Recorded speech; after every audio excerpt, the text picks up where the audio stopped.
Welcome.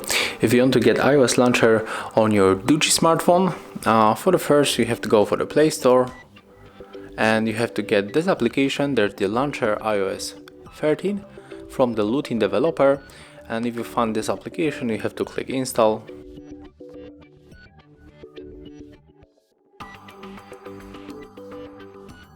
Tap open.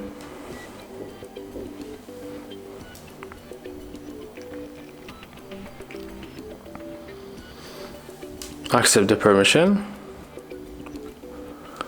and here you have to click on the home button, click iOS launcher 13 and tap always.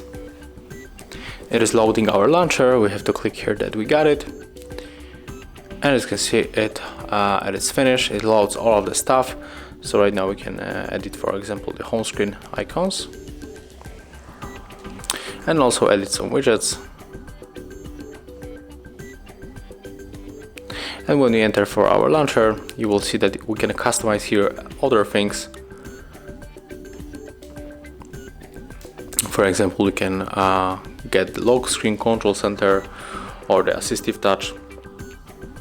And I think it's really cool and works really smooth on the smartphone. So that's how you can get this iOS launcher on the Doogee smartphones. I hope that'll help you guys. If I do, leave thumbs ups, comments and subscribe to our channel. See ya!